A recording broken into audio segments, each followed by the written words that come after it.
Kiesza's Hideaway wasn't just a hit, it was one of the biggest breakout moments of 2014. With its deep house beat, insanely catchy hook, and that unforgettable one-take music video of her dancing through Brooklyn, it felt like the start of a major new pop era. For many people, it was impossible to imagine that Hideaway would end up being both the rise and the peak of Kiesza's global fame. But that's exactly what happened. Even though the world met her in 2014, Kiesza had actually been making music for nearly a decade already. Back in 2008, she released a self-titled debut album that sounded nothing like the electronic style she'd later become known for. It leaned heavily into the pop rock sound that dominated the late 2000s. Think early Sarah Bareilles vibes.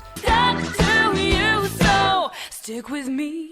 The turning point came when she began collaborating with producer Rami Samir Afuni. Together, they shifted her sound into up-tempo electronic club-friendly territory, and then late in 2013, a little song called Hideaway quietly hit the internet. But it wasn't until February 2014, when Kiesza dropped the now iconic one-take video, that the song truly exploded. The clip spread everywhere, on blogs, on Tumblr, on early TikTok-style content, and quickly climbed to over 700 million views. On Spotify, the track now sits at over 300 million streams. With that momentum behind her, Kiesza entered her major label era. In early 2014, she signed a deal with Island Records, but with an unusual clause. She'd remain mostly independent unless Hideaway hit #1 on the UK charts, and guess what? In April, it did exactly that, thanks in part to BBC Radio 1's Annie Mac championing the track. In the US, Hideaway became one of those songs that was simply everywhere, blasting out of gyms, clothing stores, and summer playlists. Even though it only peaked at number 51 on the Billboard Hot 100, it felt much bigger. In August 2014, Kiesza released Giant in My Heart.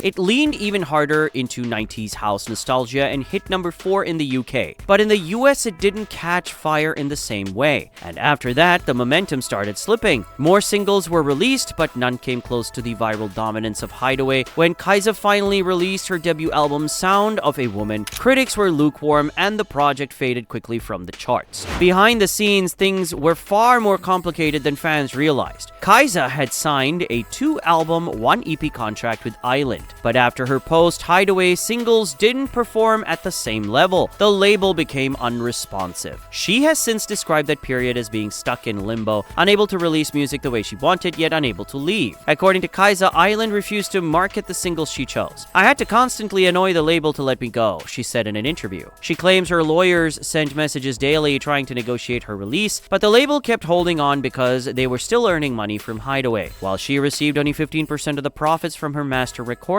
from which she had to pay her producers. People say that's a standard deal. She said, "In my view, it's criminal." Then came tragedy. In 2015, she lost a very close friend, delaying her work on the album. 2 years later, everything changed again. In July 2017, Kiesza was riding in the back of an Uber in downtown Toronto when the vehicle was T-boned by another car. The accident left her with a traumatic brain injury, and her entire career came to a sudden stop. She lost balance on the left side of her body and dealt with severe symptoms that only worsened for a year and a half before they finally began to stabilize. For a long time, she couldn't dance, couldn't perform, and couldn't return to the studio. After that crash, Kiesza was finally released from her Island Records contract. She later admitted that despite everything she went through, being freed from that deal was one of the best things that ever happened to her. Even with the long recovery, her passion for music never disappeared. In 2020, she made her comeback with the album Crave, a bright, nostalgic pop dance project that reflected years of pain, healing, and artistic rebirth.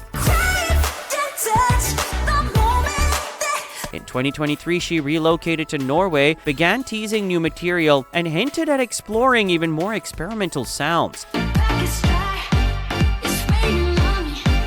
And now Kiesza is officially stepping into a new era. She released Dancing and Crying Volume 2 in July 2025, the follow-up to last year's Volume 1, which made immediate waves across dance music charts. The new installment turned out to be even bigger and more adventurous, with collaborations from icons like Peaches and Jaylen Brown.